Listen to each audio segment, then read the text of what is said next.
Hello friends, welcome to the new episode of my channel. আমি অর্পণ। আজকে আমরা এই ভিডিওতে আলোচনা করব রামায়ণা, যে সিনেমাটা এই বছর দিওয়ালিতে রিলিজ করতে চলেছে।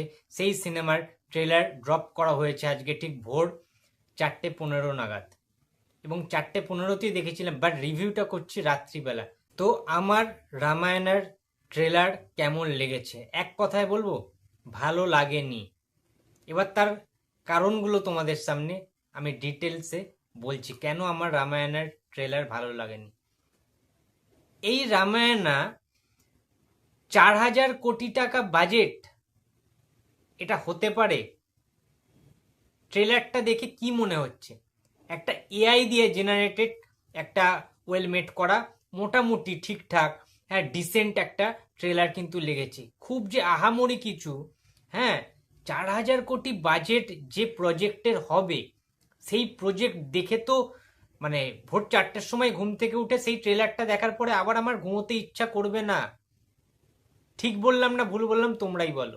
রামায়ণ হলো একটি প্রাচীন সংস্কৃত মহাকাব্য, যা ভারতীয় এবং হিন্দুদের অন্যতম প্রধান ধর্মগ্রন্থ। রামায়ণ নিশ্চয়ই কোনো বিদেশি ধর্মগ্রন্থ নয়। আমি যদি ভুল বলি তোমরা আমাকে খিস্তি করতে পারো, গালাগালি দিতে পারো, বাট আমি আমার পয়েন্ট অফ ভিউ থেকে বলছি। 4 মিনিট 10 সেকেন্ডের একটা ট্রেলার কাট করা হয়েছে, যেখানে আমরা রাম হিসেবে দেখতে পাচ্ছি রণবীর কাপুরকে, খুব ভালো কথা। রাবণ হিসাবে দেখতে পাচ্ছি ইয়াশকে, খুব ভালো কথা। সাই পল্লবীকে সীতার চরিত্রে রাখা হয়েছে, খুব ভালো কথা।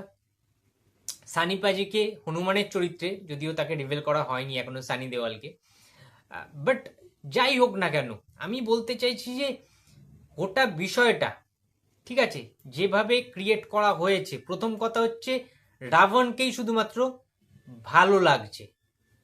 ইয়াসের যে চরিত্র রাবণ, মানে কাঁপিয়ে দিয়েছে, সবাইকে ছাড়িয়ে গেছে।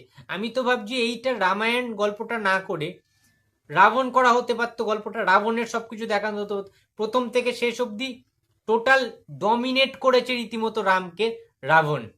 মানে ইয়াস ডমিনেট করছে রণবীর কাপুরকে, তোমরা ভাবতে পারছো?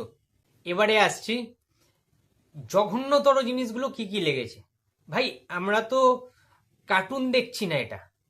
আমরা যদি প্রথম থেকেই ভাবতাম এটা একটা কার্টুন টাইপের করা হচ্ছে, অ্যানিমেটেড টাইপের একটা সিনেমা করা হচ্ছে, হ্যাঁ, চোখে চশমা লাগিয়ে 3Dতে আমরা দেখবো, প্রত্যেকে সবাই বড় লোক রয়েছে, আইনক্সে গিয়ে দেখতে হবে, সিঙ্গেল স্ক্রিনে এই ছবি রিলিজ হবে না, তাহলে বিষয়টা অন্যরকম ছিল। ফার্স্ট অফ অল, এটা কোনো হলিউড মুভি নয়। সেকেন্ড হচ্ছে, এটা কোনো হলিউড কাব্যগ্রন্থও না, মহাকাব্য কিছু নয়। এটা একটা ভারতীয় হিন্দু সংস্কৃতির একটা মহাকাব্য, ধর্মগ্রন্থ রামায়ণ, বা কিংবা মহাভারতের কথাও যদি বলতে পারি। কিন্তু আমরা যদি একটু পিছিয়ে যাই, আজকে আমাদের বাজেট থাকার সত্ত্বেও, টাকা থাকার সত্ত্বেও আমরা ওয়েল মেড করতে পারছি না। দর্শকরা কি চায়? রামায়ণ মহাভারত এই সমস্ত কিছু আমাদের ভারতীয়দের কাছে ইমোশন, আবেগ। এটা কেন এরা বুঝতে চায় না? যারা ফিল্ম মেকার রয়েছে, যারা কোরিওগ্রাফার রয়েছে, মানে প্রডিউসারদেরও বলি, প্রথমত এটা পুরো ভাওতাবাজি। 400 কোটি, 4,000 কোটি, এই যে বাজেটগুলো এখন বলা হয় না, এগুলো পুরোপুরি স্ক্যাম, ফেক। এত বাজেট কখনো হতে পারে না এই ছবি। মানুষকে ব্রেন ওয়াশ করা, আই ওয়াশ করা দর্শকদেরকে, এটা ছাড়া আর কিছু না। অডিয়েন্সও ঘাসে মুখ দিয়ে চলে না আজকে ডেটে দাঁড়িয়ে, ঠিক আছে? বক্স অফিসে তো জল মেশানো হয়, বাজেট নিয়ে পর্যন্ত এরা মানে নোংরামি শুরু করে দিয়েছে। হ্যাঁ, বিজিএম কিছু কিছু জায়গায় ভালো ছিল, বাট রামের যে চরিত্র রণবীর কাপুরের, মানে এতটা পলিশড, তার যে চেহারা, ঠিক আছে, তার মুখ টুক মানে ঘষে মেজে না, ভাই ফেয়ার অ্যান্ড লাভলি লাগিয়েছে নাকি লাক্স সাবান লাগিয়েছে না কি করেছে, আমি ঠিক সিরিয়াসলি বলছি বুঝতে পারছি, নাকি এডিটিংয়েই কামাল করে দিয়েছে। হ্যাঁ, এটা যদিও B612 এর মতো লাগছে না, আমরা ছোটবেলায় এডিট করতাম না, বিউটি প্লাস, B612, বিভিন্ন এডিটের অ্যাপ ছিল, পুরো মুখটাকে সাদা ফ্যাট ফ্যাটে করে দিতাম, হ্যাঁ, ফ্যাস ফ্যাসে টাইপের, সাদা পাটালির মতো, মানে তোমার হাত একরকম, হাতের কালার কালো, ঠিক আছে, কেলটি টাইপের, আর মুখটা করে দেবে পুরো একদম সাদা চামড়া, পুরো সাদা বাঁদরের মতো লাগতো দেখতে, ঠিক আছে?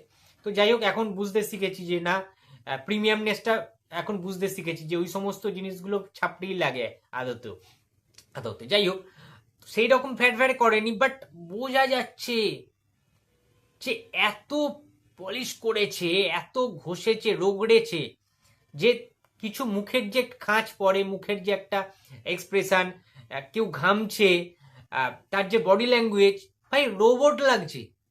রণবীর কাপুর বললো, সাই পল্লবী বললো, মানে যারা যারা রয়েছে, পুরো যেন মনে হচ্ছে সেই অ্যানিমেটেড রোবট টাইপের হয় না, মুভমেন্ট মুভমেন্ট, কোনো কিছু এক্সপ্রেশন নেই, হ্যাঁ, চোখে মুখের একটা অঙ্গভঙ্গি নেই। এর থেকে তো পুরোনো দিনে যেগুলো হতো রামায়ণ, তোমরা এখনো ইউটিউবে দেখতেও পারো। স্টার উৎসব বলে একটা চ্যানেল ছিল, স্টার প্লাস, স্টার উৎসব, হ্যাঁ, স্টার উৎসবে হতো রামায়ণ মহাভারত হতো। কিংবা আমি আরেকটা বলছি, এনডিটিভি বলে একটা চ্যানেল ছিল আগে, আমি টেলিভিশন টিভিতে দেখতাম আগে ছোটবেলায়, সেই এনডিটিভিতেও রামায়ণ হতো, তোমরা দেখবে তো সেইগুলো। আমরা আজকে বলি না যে প্যান প্যানি সিরিয়াল, সিরিয়াল এর থেকে অনেক বেটার হয়, আমি বলছি। তাহলে সেইগুলোর মতো তো হয়নি ধারের কাছে, তাহলে আমার কাছে বাজেট থেকে কি লাভ হলো যদি একটু রিয়েলিস্টিক আমরা না দেখাতে পারি? সবকিছু এআই দিয়েই তো মেক করা যাচ্ছে এখন, তাহলে কি রিয়েল জিনিসটা তো আজকে আস্তে আস্তে হারিয়েই যাচ্ছে, সমস্ত কিছু ফেক লাগছে। আর তোমরা দেখবে ফেক জিনিসটা তৎক্ষণিক কিছু অংশের জন্য নিজের ভালো লাগলেও সবার কিন্তু ভালো লাগে না, বোঝা যায় এখন। হ্যাঁ, যদি কেউ বুঝতে না পারতো তাহলে সেটা অন্যরকম ছিল, পুরোটাই মানে তোমরা দেখলে বুঝতে পারবে যে গ্রিন স্ক্রিন ইউজ করা হয়েছে এবং খুব চোখে লাগছে, সেই সমস্ত জিনিসগুলো ধরা পড়ে যাচ্ছে। সুতরাং এই রকম ভিজুয়াল আশা করিনি, সত্যি কথা বলতে আশা করিনি। রামায়ণা মানে আমাদের কাছে একটা সিম্পলিসিটি থাকবে, অবশ্যই সিম্পলিসিটি থাকবে, কিন্তু এখানে দেখাচ্ছে রামায়ণের ট্রেলারটা দেখে, যে মানে যেটা বুঝলাম ট্রেলারটা দেখে, খুবই সিনেমাটিক, খুবই অ্যানিমেটেড, খুবই গ্রাফিক্স ওরিয়েন্টেড। কেন এটা? মানে যেন মনে হচ্ছে স্পাইডারম্যান ব্যাটম্যানদেরকে ছেড়ে দিয়েছে, কিছু অংশে রাক্ষসদের সাথে এখন যুদ্ধগুলো হচ্ছে আর কি। সিরিয়াসলি এতটা মানে জঘন্য ধরনের কনসেপ্ট? এর থেকে তো আদি পুরুষের কনসেপ্ট আরো বেটার ছিল। হ্যাঁ, তাদেরকে অবশ্যই তাদের রাবণ জোকার বানিয়ে দিয়েছিল রাবণকে, বাট ঠিক আছে, এই রকম মানে অ্যানিমেটেড অন্তত ওরকম এই রকম টাইপের বানায়নি, ঠিক আছে?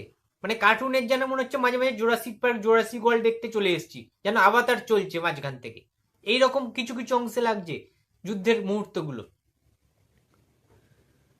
ঠিক আছে? তো আমি সেটাই বলছিলাম যে ইয়াস খালি ফাটিয়ে দিয়েছে এখানে রাবণের চরিত্রে, ঠিক আছে? ওই যে বাঘ বা সিংহের সাথে যখন ওকে ডমিনেট করলো, ওরমভাবে থামিয়ে দিল, ওই যে হুঙ্কারটা, হ্যাঁ ভালো লাগছে। বাট হ্যাঁ, ইয়াসের ডাবিং, হিন্দি ডাবিং খুবই পুয়ার, খুবই খারাপ, খুবই বাজে। বাট তার বডি ল্যাঙ্গুয়েজ, তার যে পারফরমেন্স গোটা ট্রেলার জুড়ে যেটা দেখিয়েছে, রামায়ণের সমস্ত ক্যারেক্টারকে জাস্ট গিলে খেয়ে নিয়েছে ইয়াস রাবণ হিসাবে, এইটুখানি বলতে পারি। তার যে পারফরমেন্স, শুধুমাত্র ওই ভয়েসটা বাদে, তার গলাটা বাদে, ঠিক আছে?